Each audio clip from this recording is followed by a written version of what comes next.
tinfoil hat is on. It's been 89 days. 89 days. The Guardians traded a player who so far in spring has a 349 average, a 375 on base, and a 522 slugging percentage. Boy, could they use that in a center fielder. When are we going to find out what the return for Owen Miller was?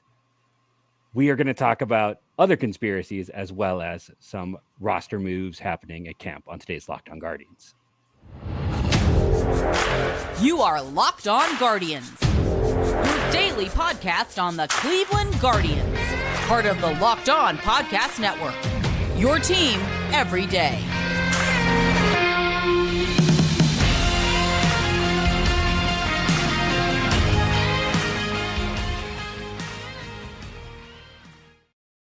Hello, everyone, and welcome to the show. Today's show is brought to you by Ultimate Baseball GM.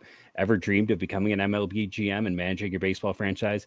This game is definitely for you. To download the game, just visit ultimatebaseballgm.com or look into it in the app stores. Our listeners get a 100% free bonus boost to their franchise when using the promo Locked On, all caps, in game. I was having a bit of fun at the start. We got Justin over there. I'm Jeff. I want to thank you for making Locked On Guardians your first listen today and every day, wherever you get podcasts, and that we have your team covered every day. In this case, Cleveland Guardians.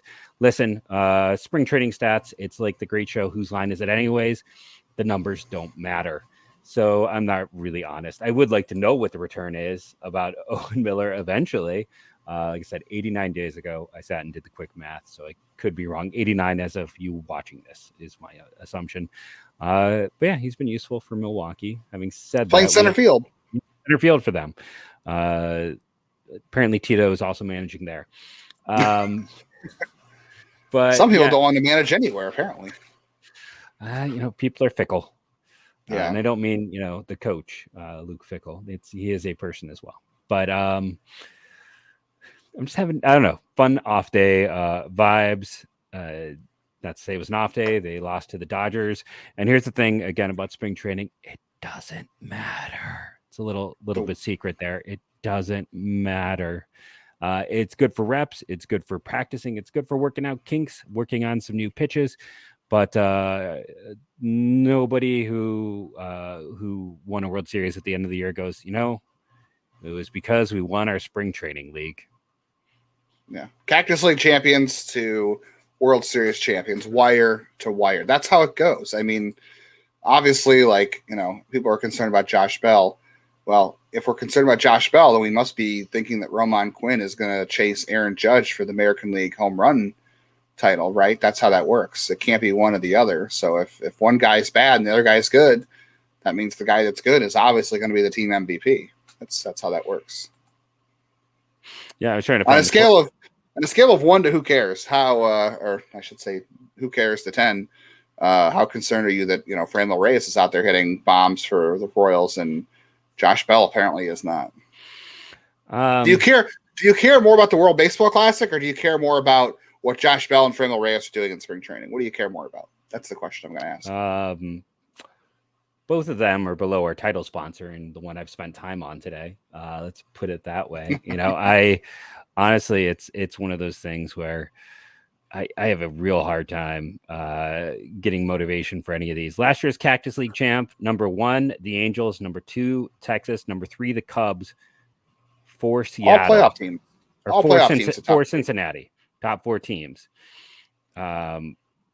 I will say in the Grapefruit League, it actually was kind of top heavy with playoff teams. We go back to like 21. It's a lot of teams. 21, the Cactus League champ, Kansas City, Cubs, Oakland, top 3. So, yep. People have a tendency to overreact to this stuff. It's why I talk about hating spring training. That's fair. And here's the thing. I was thinking about this earlier. I think what it comes down to is you love baseball, like just baseball. I think I specifically love Cleveland Tide baseball. So things tied to Cleveland. So I think my minor nominal interest to the World Baseball Classic is due to that. Like, yes, you love Cleveland baseball as well, but you love all baseball. And I love college baseball, but I feel like it's because I grew up in Cleveland and love all things draft because most of my life teams were terrible. It's like, I think all of mine is kind of from one one source, and that's what makes it a little bit different. That was my thought. But before we run out of time in segment one, Andrés Giménez, I saw MLB trade rumors said that he would be the most likely regression candidate in their chat. I get it. He does have some traits that show regression, but he still looks like a special talent to me. I'm closer to believing he's a potential elite player than that he is just going to be average. Like he's probably more like plus than elite, but I think he's closer to elite than a 50. Which is average. I still think he can contend for an all-star spot this year. Yes. Even if he does see a step back, he's still going to have a lot of value, defensively. I don't think he's a guy that needs to shift playing second base. And the reason we're talking about this is because you see Giménez playing shortstop for Team Venezuela right now because Jose Altuve is playing second. Who may never lose a game in the World Baseball Classic, from what I understand. Venezuela's, they're really good. I can't wait till they play Team USA, who lost to Mexico. But Great Britain won today, so that gives him. We're starting the World Baseball Classic a minute early. No, Great Britain got a win. They did. They beat Colombia. Didn't see that coming. I know. Nope, nobody did. Yeah, nobody did. It's a revolution. But the reason we're bringing this up is because let's just assume. I know people are going to try to say that we're saying Ahmed Rosario is going to get a contract, or we're going to say that we should extend him, or Cleveland should extend him, or they're going to extend him. Let's assume at the end of the year, Ahmed Rosario is a free agent, and he just is gone. He doesn't come back. They make him the qualifying offer. We're seeing him as back at shortstop. I guess it depends on who the second baseman would be in this case, but how do you feel going into how would you feel going into 2024? Would you rather have Gabriel Arias at short? Would you rather have? I guess I'll bring up Tyler Freeman, even though I think we both know the answer there. Brian Rocchio. Like, who are you putting? Are you putting Giménez back at short if Rosario is gone at the end of the year, or are you considering another option and keeping him at second, considering how well second base has already gone for him? This is why, because again, and listen, MLB trade rumors. It's an impossible job. I don't always love the Guardians coverage there. It's hard when you're covering all 30 teams. They're the ones who predicted the Guardians would spend $100 million on salary last year, and then all 30 teams every day. All 30 teams every day. But when they talked about it in there, they said, well, maybe the Guardians would want to wait a year to see if he improves or if it was for real last year. And I think no. The answer is if you want to sign Giménez to an extension, you do it now, because at the end of next season, there's no chance. And I think the other reason you want to sign him to an extension now is because then you're locking him in as a second baseman. Mm-hmm. Yeah, he can play short. Because honestly, in 2024, I want him at short and I want Angel Martinez at second base. That's what I want. That's what I think is the best offensive outcome for this team. That's where I think they can get the best potential combo. I am very bullish on Martinez. I think he could be a very special hitter. I think he has a lot of traits you look at that he could be number one in this organization in a year, and I wouldn't be shocked in terms of prospect. You can refute me on that. I don't know how you feel, but I think for me, it's especially if you lock in Giménez now, if he can get a contract done, this is literally the only season you can do it in. So go lock him in, move him to short, set Martinez at second base, and to me, you're good to go. That should be the plan. I don't disagree. And we've already said on the show, it might be too late to even sign Giménez to a contract extension. He might have already found his value, and there's no point. He's not going to sign at this point because he knows what his value is. I mean, if he repeats anything close to last year, his worst projection, if you look at FanGraphs, his worst projection this year is a 108 weighted runs created plus. That's 8% above league average offensively, and a 3.3 FanGraphs or FWAR. His best projection is 4.9 wins above replacement, a 115 weighted runs created plus, and 16 homers, 22 steals, hitting 266. I don't think he got shifted a ton last year, but I can't imagine with the shift he's going to hit any worse. That just doesn't make sense to me. And he ran a high average on balls in play last year, but batters have a lot of control over that too. But you're right. And here's the thing: if they don't sign him to an extension, second base makes a lot more sense, because where is he going to get more money in arbitration? If they have to go to arbitration with him for the next couple of years, it's going to be second base, because at shortstop, he's going to earn more money. Let's face it. So then you might as well just stay at short if you don't have him locked up. I'm not saying this to hurt Giménez's value. Obviously, like I don't want him not to get paid what he's worth. That's how this But I'm works. saying, yeah, that's how the team how it makes sense for the team to play it is to keep him at second base, and that does, I don't say deflates his value, but it stops his value from going too far if they're not going to get an extension done. And if that's the case, that's fine too, because I think the outcome there is good. Is Gabriel Arias as good offensively? Probably not. Do I think he can be a plus defender at shortstop? Yes. I think their infield defense would be absolutely insane with Jose, Gabriel Arias, and Angel Martinez at second, or I'm sorry, Giménez at second. It would be the same with Angel Martinez too, and it might be the same with Rocchio.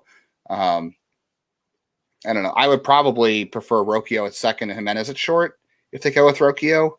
I would probably prefer Arias at short. But I think a lot of this depends on whether or not they can get an extension done with it. If they don't get an extension done, second base. If they do, you can go put him at shortstop and you're good to go, and you can do whatever you need to do. I mean, Gabriel Arias can play anywhere. So I guess it does it matters who his double play partner is, I guess, and how they fit better. Because I think you're safe with Giménez no matter what. So I think it comes down to his contract. Agreed. And something you and I can, I think, both agree on is our new sponsor. Now, I'm always excited when we get a new sponsor. That's something I know Justin agrees with me. New sponsorship is good for the show. But here's what's fun about Ultimate Pro Baseball. I'm currently not reading a script, even though I have my script voice on. You can see there's a little QR code, so you can get your free boost, or you can use Locked On. But here's what's fun about Ultimate Pro Baseball GM. A year ago, I paid the $3, I think it is, to be essentially unlock the full game. You know, it's one of those you can try for free, and then it's $3 is a pretty cheap cost to unlock. And I bought it for baseball, for football, and for the NBA. I had enough fun with it that I bought it across all sports, and have put a lot of hours into it across all sports. And did I bring him in? No. It's great that they want to advertise with us, because this is a app I enjoy. When I heard they're going to be a sponsor, I reinstalled it and played through the 2045 season recently. I did. What's nice about it is, at first, there's a lot to take in, but it's not like OOTP. This is the perfect app for your phone if you want to do simulation sports, because you can just kind of sim some seasons. You can go, and as you learn more, listen, you're probably going to get fired your first few times, but you'll learn, you'll have fun. So right now, Locked On Guardians listeners get 100% free boost of franchise when using the promo code Locked On in the game store. So make sure to check it out. To download the game, just visit probaseballgm.com, scan the code, or look in the App Store. That's probaseballgm.com. Ultimate Baseball GM. Start your dynasty today. Again, this is something I enjoyed before they were ever a host, before they're ever a sponsor. Go check them out today. So now, after my extra long ad read, because it's a product I like, which is, that's always the problem. You can tell which ones I like. Cleveland is, speaking of liking things for a long time over the course of years. Let's say stalking. It's stalking. Stalking. Zach Meisel, Zach always does great work. I think for both you and I, he's our favorite Guardians scribe right now. Maybe I'm being presumptuous, but Zach is great. There's a lot of great people out there doing it, but Zach is a must read consistently. And he did a mailbag, and one of the great pieces in there was something I hadn't seen elsewhere. Maybe I missed it, about how Tito mentioned that, like, they tried to trade for Cam Gallagher before. They nearly claimed him before, that they've been essentially fans of his for a while. If there was any doubt who the backup catcher was, that quote extinguished it for me. Mm-hmm. Yeah. I mean, he referenced how much he thinks he's learned from backing up Salvador Perez, and it almost sounds like Cam Gallagher is a coach. He said he has a really good outlook on the way to catch the game.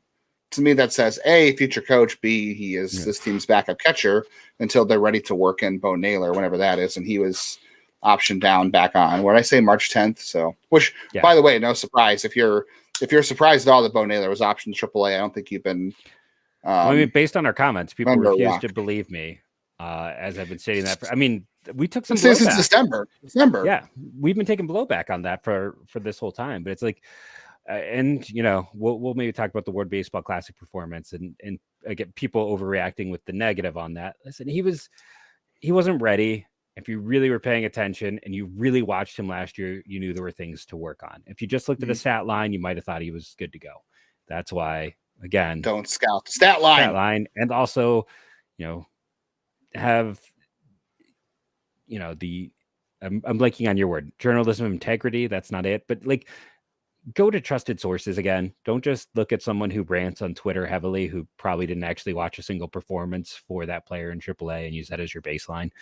Right. But again, you and I both say there's a bright future. But I mean, the way Tito's talking, Gallagher might be here till July. This might be he'll be smashing baseballs and watermelons through. It's not the same Gallagher. Oh. Who are we thinking of? No, I'm teasing. I'm the prop comedian. TV show reference that I don't get. No, it was a prop comedian who was not a controversial figure. Not Joey Gladstone, is that what you're saying? No, much more controversial. But his whole ending routine, we're getting into it here, it was smashing watermelons with a sledgehammer. Very refined stuff that my dad's family enjoyed, and I feel like I saw that special growing up more than any other comedy special. Speaking of comedy. I don't have an actual one there, but let's see. Conspiracy. I'm having a mind meld on all the roster stuff. Oh yes, minor league players sent down. I was thinking about what we're going to talk about in segment 3, and it was tripping me up. I was going conspiracy for segment 3. A bunch of guys got sent down. I know sometimes people miss this, and last year people appreciated when we pointed it out. So Misiasic, due to injury, was the first player sent down to minor league camp. Still hasn't really pitched. From what I understand, Bo Naylor, the next guy sent down. Again, we knew that's where he was going to go. Joey Cantillo and George Valera. I don't think it's too big of a surprise between Valera's injury and everyone else up there who they're trying to get looks at. And Cantillo, he's got a limited number of reps this year after all the time he's missed the last 2 years. Peyton Batenfield, maybe a little bit of a surprise he was sent down, but he's not on the 40-man.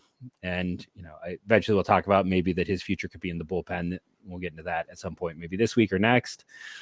And then Logan Allen, again, not on the 40-man. And they've got a plethora of starters right now. When you look at, their main 4 guys, plus Gaddis, plus Curry, plus Pilkington, plus other guys they want to work in. Yeah, no surprises there. Cantillo got into a Cactus League game before he got sent down, so that's good. And they can still always bring him back up for a major league game. Just because you have been optioned back to AAA doesn't mean you cannot appear in a Cactus League game. They don't have to call him back up to be on the roster. He's on the 40, so it's still spring training. You can have guys pitch who are not on your actual roster, as you can see. So he could still pitch the spring training game, but he got into one, and it sounds like he was up to 96, 97. So that sounds like a good thing for Cantillo. Things are going just good. And he was not, we talked about it yesterday. We talked about not forgetting him and having a role this year. And I do think we'll see him in the majors this year at some point. Just depends on when and what the level is, or what the role ends up being. There's no surprises in there anywhere else either. I mean, I don't think there's going to be any surprises. The only thing that could surprise me for someone being sent back to the minors at this point would be between who ends up being between Will Brennan and Arias and Freeman, and how they decide to work that all out. So those are the only things you can really be surprised by, or depending on if Jason Billis makes it, I don't know, that could surprise me.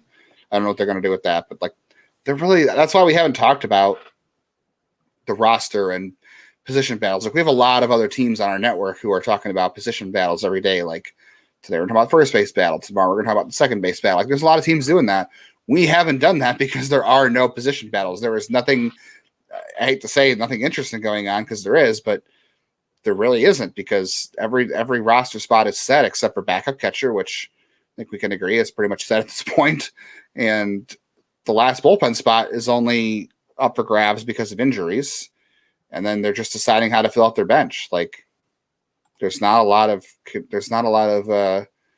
controversy on the roster, so that's why we haven't talked about it that much. So I don't think there'll be a lot of surprises. Nope, agreed. And speaking of not surprises, our next sponsor should be no surprise, as it is one of our main sponsors on the network, and that is our good friends over at FanDuel. And FanDuel, I was going through the Guardians notes, and I have the official press release where FanDuel is now an official sponsor of from March 2nd for immediate release. Major League Baseball names FanDuel new official sports betting partner in North America. And so we've talked about other sports, but it's also an official one with MLB right now. So I thought I'd go over there, and because everyone wants us, and yes, we will eventually talk college baseball. But right now, if you're curious, college baseball odds. LSU is the favorite, followed by Tennessee, Ole Miss, Wake, Florida, and Vandy.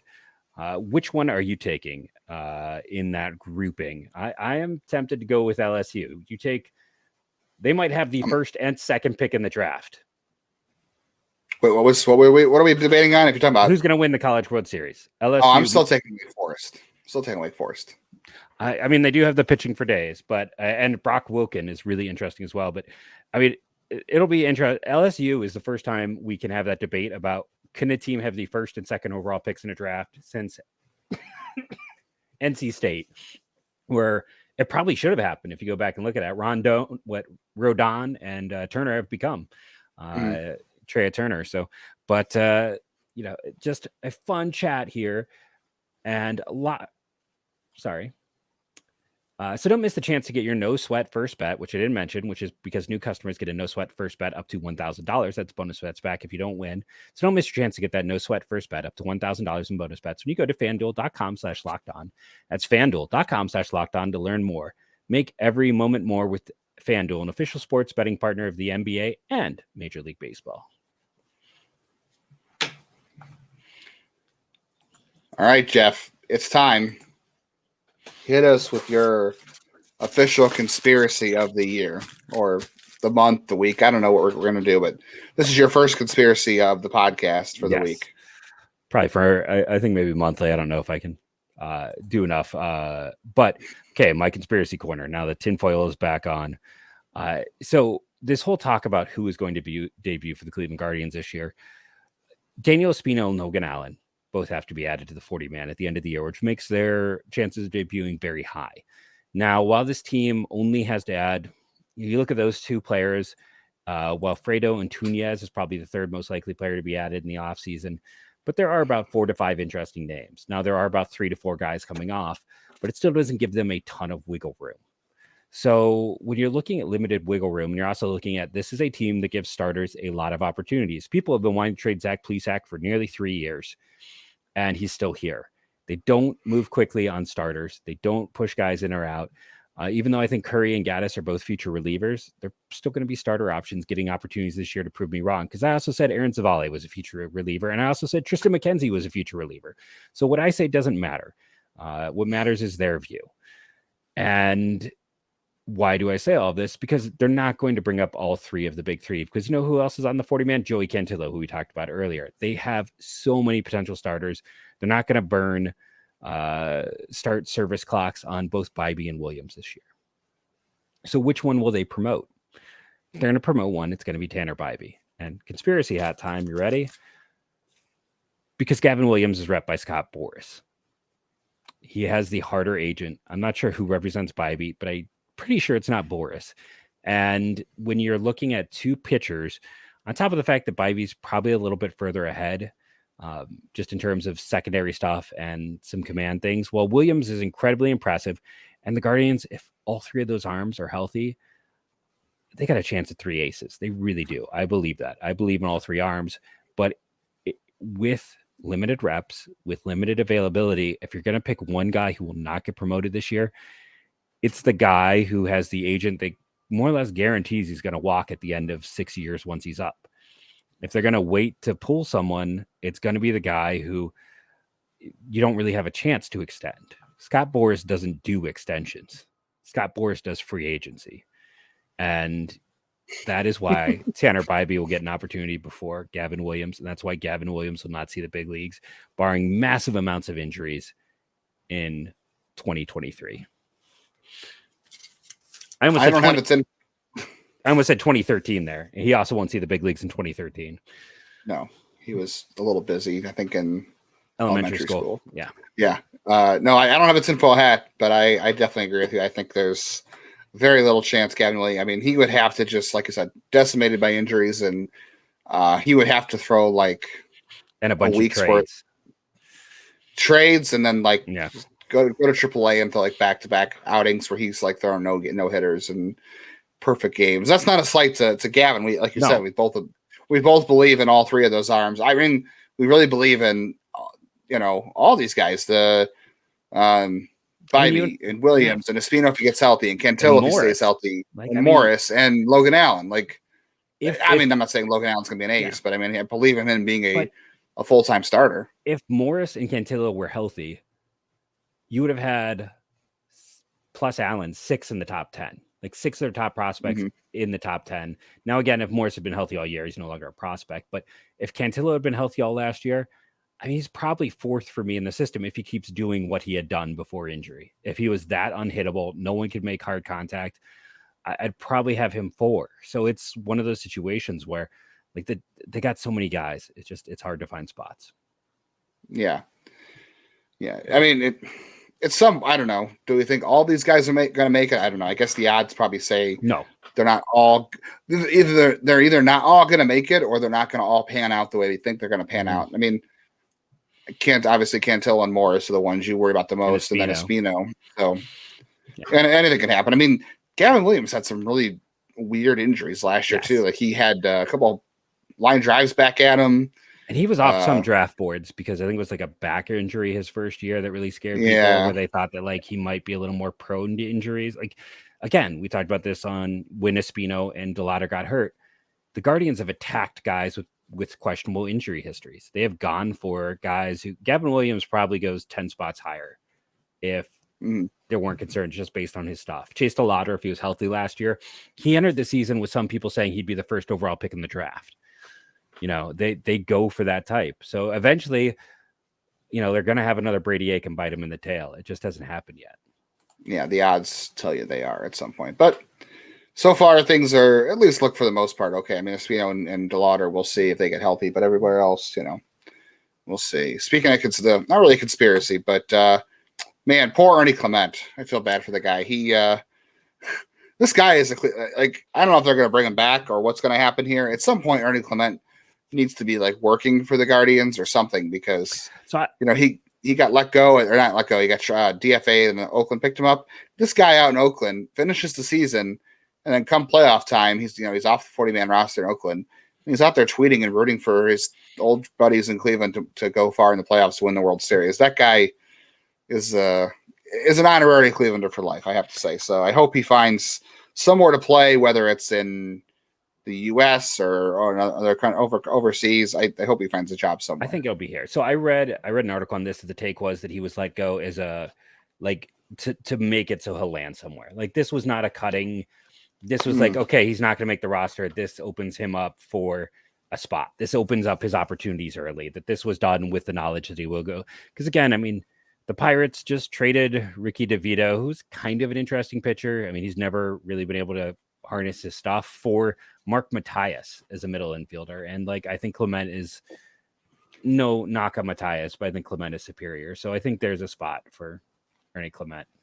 So are you saying Ernie Clement to the Pirates? Because that is the logical, he has to end up there, right? Because I mean, that's what Matthias, I joked, I think you and I joked, or somebody else, when Mark Matthias was let go from Texas for signing Will Smith. I said, well, he'll end up in Pittsburgh. Yeah. And then the end in Pittsburgh, that's just where ex-Cleveland players go. Was really good last year in a short spurt for Texas. So who knows? Maybe, again, it was 74 plate appearances, but just like Alex Call was really good when he left. So maybe let aside the Pittsburgh, they want to roll with him and see if something got figured out there. But yeah, I think Clement lands somewhere. Speaking of landing somewhere, you don't have to ask us about Trevor Bauer anymore. Japan for $4 million. His American. I know everyone talked about, Cleveland here. He wore it as welcome here when he was here. He was never coming back. Even if there wasn't the other stuff, and there is the other stuff, he wore it as welcome. He was never coming back. So we're done talking about him from now on. I have nothing. I'm nothing to say on Trevor Bauer. Can I give the WBC update? Are we at that time yet? Can I do it? Is that, yeah, I guess that's all we had, right? We threw this is your WBC update. I'm gonna enter timestamps. Enter timestamps, the WBC update. All right. I don't have any real updates on Guardian specific players, but I will say Andrés Giménez continues to start at short, as we said. Josh Wolf did pitch the other day. I think, did I mention Josh Wolf pitching on the show yesterday? No, it was afterwards. You're like, oh no, I forgot to mention it. Yeah, so Josh Wolf pitched for Team Israel. They ended up winning their game the other day, but he allowed the only run for Team Israel, but he was up to 96. So he was like 93, 95 through 96. I don't know if the stuff was like, fantastic, but for him to go out there and be throwing them in 90s at least is a good sign, I would say, for Josh Wolf, even if it's in a short spurt, because, likely a reliever anyway. But, so he played, and then we didn't talk much about Bo Naylor's performance in the World Baseball Classic. There were a lot of negative comments about that. Well, first of all, Cal Quantrill, not great. Had a hard time finding the strike zone. But that game was just ugly. Like Canada, nobody from Canada or Great Britain could find the strike zone.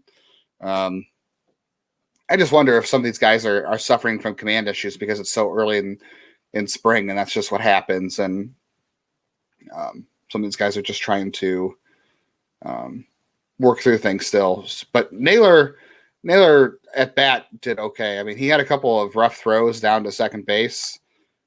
He threw out a runner at third, but he probably should not have gotten the call. The guy was probably safe. No issue with his pop time. Like his arm looked great. He had no issues getting the throw off. It was just an accuracy thing. So we'll see how that works itself out. Did get a lot of praise from Team Canada, by the way. I was reading an article on CA Sportsnet, and Freddie Freeman was talking about how impressed he was with Bo Naylor and how much he soaks up and how much work and effort he puts in and all the things he's working on, bouncing around, trying to pick stuff up and just absorb everything. So I think Freddie Freeman's quote was that this guy is going to be good for a long time. So not just, Cal Quantrill or Cade Smith, the guys he works with in Cleveland. You're talking about a legitimate all-star guy for years who's been one of the best players in baseball, who likes Bo Naylor quite a bit on that team. So that was good to hear. He'll work those things out. He worked 2 walks in that game. So yeah, good to see. No mention of the random factoid I sent you today, that the China's manager was a former who was that manager? Dean Trainer, I think is his first name. Dean Trainer. You can't actually find any proof he played minor league baseball, but he said he did, but there's like no stats for it. But then he managed for a while. He was also a police officer in narcotics, came back to manage and coached in the Gulf Coast League for Cleveland in 1990. So China's manager was got his start with a team with the Cleveland Indians in 1990. So that's kind of a fun factoid. Yeah, look at that. Jeff is joining the parade. He is into the World Baseball Classic. I like right on the camera. He's into it. You're into random factoids. I'm gonna definitely pull a factoid here or there. We have sucked you into it. Maybriz Valoria started today for Colombia, who, like we said at the top of this, somehow lost to Great Britain. That's amazing. So it's his fault. I wouldn't say that. That's what Justin said. You heard it here. It's his fault. He somehow started and they lost. He worked 2 walks, scored 2 runs, was 0 for 3. Diane Frias, look at that. He's on the board. He got 2 hits and 2 RBIs. Diane Frias. A couple of base hits starting at shortstop. That's good because he had a really bad first game. Who did blow it? Former Indians minor leaguer, who I'm sure you saw in Akron, Jeff. Yapson Gomez. One of the weirdest deliveries of all time. Ending in 2/3, 2 runs allowed, 3 hits, 2 walks. So bummer for Colombia, but good for Diane Frias. Good for Maybriz Valoria. Good for that manager you mentioned. And Oscar Mercado was good in that one for Colombia as well. Yes, he had a hit in that one as well. So all for naught, because Great Britain was once again on top of the world. Oh, former Guardians reliever for one day, Ian Jabot, 2 innings save, even though he gave 2 runs. And look at that, Jeff is paying. I'm telling you, Jeff is paying attention to the World Baseball Classic. I have done my job. The first inning has not gone well for Canada. Let's put it that way. As we're recording, but we're at almost 35 minutes, that got really loud, so I apologize. Thank you for listening, rating, review, subscribe, comment. As always, today's comment question: do you enjoy the silliness or not? What should I put in my background? WB. I'm gonna get you a World Baseball Classic flag. That's what I need. Fans, do I need to get a World Baseball Classic flag to put in the background? Over here, maybe that's the next needed addition as I try to make things a little nicer. But again, thank you all for being part of the Locked On Guardians team / family. We are the podcast is doing great numbers. The video is slipping since we're not as long. So make sure you are still watching, checking out, and make comments if you think the long video was better, because if we have a lot of those through time, we can always revisit it. But thank you again, and go Guardians, go.